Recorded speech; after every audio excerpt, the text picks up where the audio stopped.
Right now, it's time for a man who owns many pair of the most expensive slippers in I don't the think world, so. because he likes to be comfortable at home when he puts together his report. Ladies and gentlemen, Jim Lynch can cover your assets. Jim is an independent voice on Wall Street, the economy, politics, sports, and, of course, comfortable slippers. Good morning, Mr. Lynch. And good morning, and I am so comfortable because I had my slippers in the sun, and I just brought them in, and it's very comfy in here. Anyhow, Okay. I hope you all had a great Passover Easter.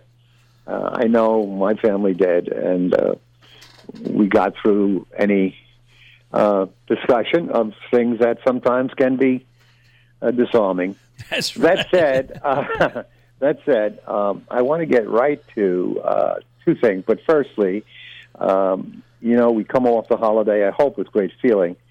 And I ask that some of those good feelings and optimism, you join me in sending them with possibly your prayers to the people, the country of Sri Lanka, and also to the children, the women and the men who are stuck at the border. Again, this is not a political statement. This is a humane statement. So I just appreciate if you'd keep those people in your heart. You know, Jim, you're so right, because in Sri Lanka, and by the way, they blew up another bomb yesterday that they found that was still unexploded. I think what a lot of people have to realize in this country, and that includes our president, and some people running for president on the Democratic side, is that Americans are not the only ones who face terrorism. Guess what? Muslims face terrorism. A lot of terrorism. It's something that affects everybody in the world. Just take a look at the past month, and you'll see. And this is what I think people around here and some rabid supporters of certain candidates don't understand, is that the fight against terrorism is a fight against terrorism, not individual religions or religious beliefs. And the sooner we all learn that, I think the better we're all going to be. You're absolutely right. And without enumerating, because there's no sense in bringing back the pain, I could name so many different religions, institutions, or whatever that has been hit. The key point is for, as you're saying, I believe, come together in your heart and realize that we in America, we in the USA, are not alone in the problems we endure. And then I think we all should be very grateful that we are not subject to even more numerous affronts on our humanity and our lives, as many people throughout the world are. Africa is one example. This nation, Sri Lanka, actually went through 10 years of civil war. 10 years of civil war in this modern age. That said, they came out of it, got the right leadership, and now they're dealing with what we're all dealing with. So maintain a positive focus and be grateful for what you have. That said, I'd like to get to something which I think is the key to winning the election, changing the demeanor, the activities, economic and otherwise, in the government.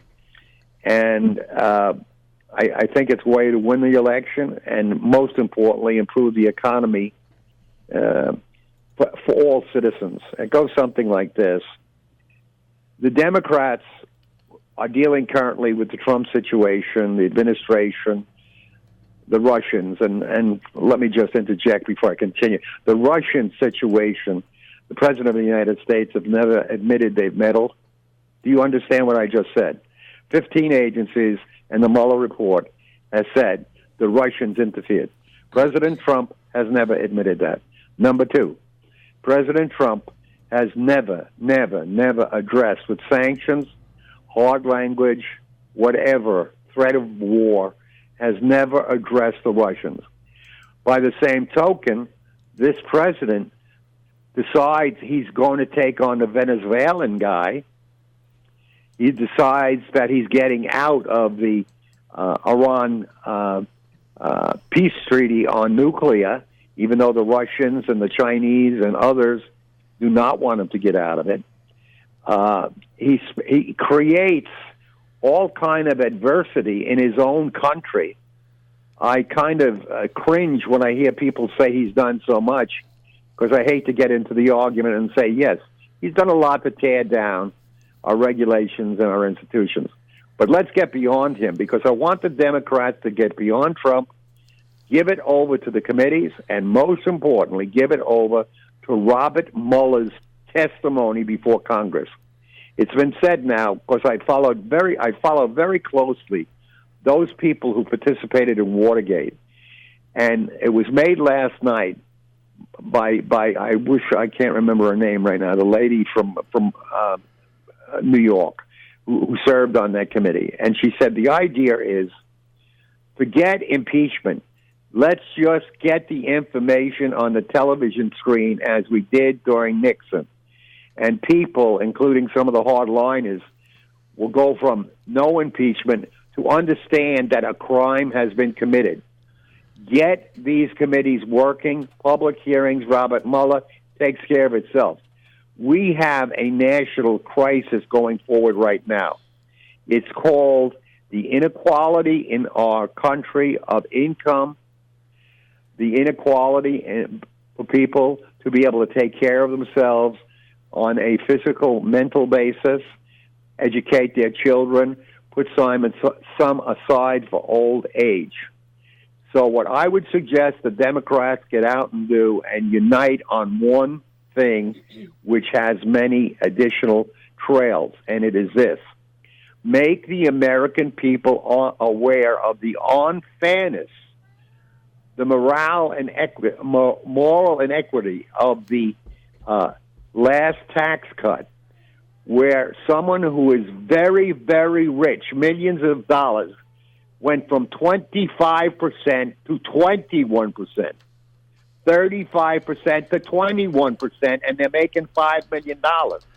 Joe Doe, making $62.5 might have gotten a tax cut. Let's say he did.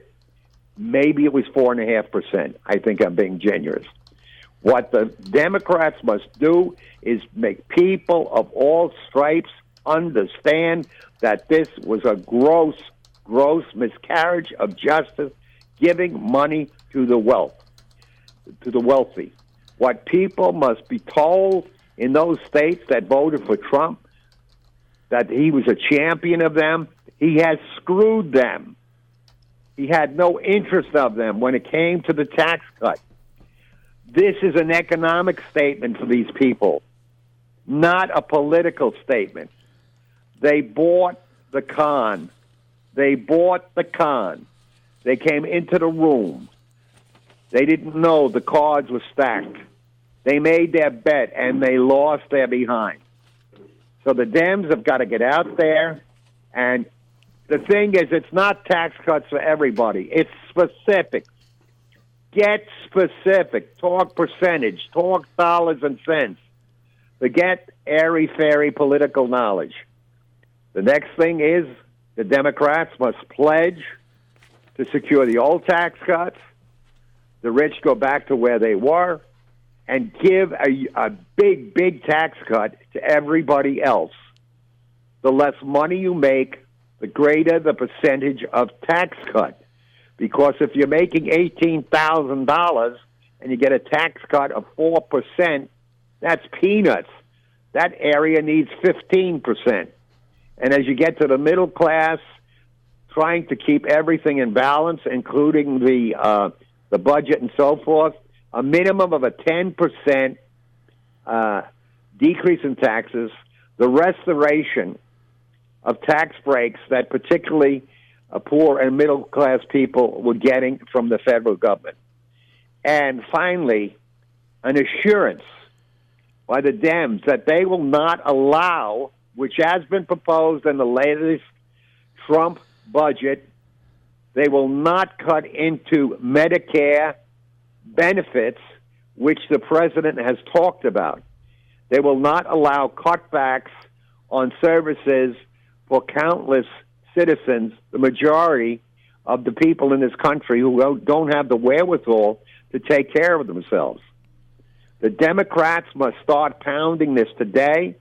They must have a coordinated effort. It must be a sales point that they can put on a blackboard and put up on television and show specifically the amounts that the general public has been screwed. I said screwed. And you can hear it right now when people are going to the drugstore, going for food, having to pay taxes when they thought the taxes would come back to them as they do every area. So again, forget going after Trump other than to go after what he has done. Use facts, not fiction. Use logic, not yelling and screaming. And would you Democrats stop signing up that you're going to run for president? You're very annoying, okay? You're very annoying. You're diluting the message. The message that most people want to hear is equality for all, government for and of the people. I'll tell you, Jim. After listening to you, I have to say two things, and I agree with you about the messaging with Democrats. Donald Trump has done a very imaginative and successful thing.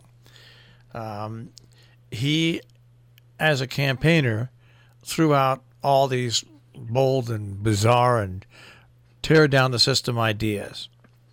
He produced a tax cut, so now he can say he produced the biggest tax cut. Doesn't matter that most of it goes to the really wealthy. He can say he met his promise to his base. He can say to his base, once again, that he is tearing down the walls of Washington, D.C. Unfortunately, it's true, but he can say that to his base. He can say to his base that I finally got some money from the military to start building my sections of the wall. So all those things that he did, he wasn't looking for outside his base. He, as a politician, looks to sustain that base and make it solid. They could care less, unfortunately, that the last two budgets in a row were $600 billion in the red. They could care less about that. His 35 to 38% of voters, as long as he delivers on those other promises. And this is where I know people are going to laugh at me and say that, you're a conspiracy person. Why do you think, Jim, there's 20? Why do you think there's 21 Democrats running? Well, if you include Biden. But yeah, why do you think that? Why do you think that there's that many, Jim? Because I can give you an answer. Give me an answer, because I don't know. Because the Democratic National Committee does not want a progressive candidate to win. They don't want the mayor, he's not really progressive, but they don't want the mayor of Indiana. They don't want Bernie Sanders. They don't want Elizabeth Warren. They don't want Beto O'Rourke. They want Joe Biden. And the more people they put in that are from different states that can draw votes away from the progressive candidates like Bernie Sanders, even like Elizabeth Warren and Harris, the more that they can dilute those votes, they've got to keep the Democratic National Committee. They've got to keep Bernie Sanders under 1,800 delegates. Because if Bernie Sanders goes in with the correct number of delegates, it's game over.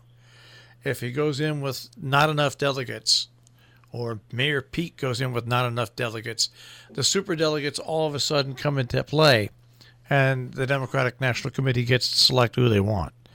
That's why there's so many Democrats running. They are urging them to run the DNC. Okay, let me respond immediately. I think your logic is probably right on. And one of the reasons I do is because the National Committee is headed by Tom Perez, who made this stupid decision not to have anybody go on Fox. So obviously, he is not operating in the best interest of the party and, frankly, of the country. Now, in terms of this strategy, unfortunately, and I've had this feeling for weeks now, as Biden has held off, by doing what he's doing, he's going to dilute Biden. He's going to dilute the strength of the party. People in America, and probably I am a little bit more open to a lot of things before coming down hard on them, but I think a lot of Americans are not. Americans are going to say, you Democrats, once again, cannot get your act together. Joe Biden, what do you say to 23 different people? Joe Biden, are you going to answer Mayor Pete on his specific thing? Beto on his specific thing? Kamala Harris on her specific thing? Joe Biden is not going to be allowed to get away with the gentleman come lately who's going to ride in because he's in between, and he's going to get it. I wish that Joe Biden, who I respect greatly for his service, would not run, because he is going to be very, very, very disappointed. There are strong, young people who want to run and will run this country someday, who are running for office. And they've got viewpoints that are articulated in a way that the American people can understand them. The American people no longer need the gloss of, oh, I'm senior and I was successful and, oh, don't worry about it. We saw with Hillary Clinton's lack of election what that means. Hillary Clinton, even with the Russians interfering, should have won by 5-6 points based on the behavior of the other candidate. But she didn't. And she didn't because she took the people for granted. Yes, she didn't go to Wisconsin. How in the name of God could you not go to Wisconsin? It's a presidential race. How could you not sit in Michigan and look at that dirty water and make a sort of campaign headquarters there and broadcast? That gets to the people. And by the way, the people are going to speak.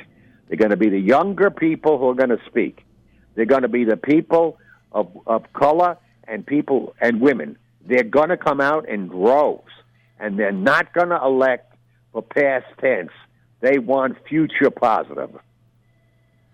It's, well, you take a look at the whole hierarchy. They decided the way that, first of all, that once again they did not expect this progressive wave to continue this year. They did not expect Bernie Sanders to hold on to all his supporters, which he has done and done more.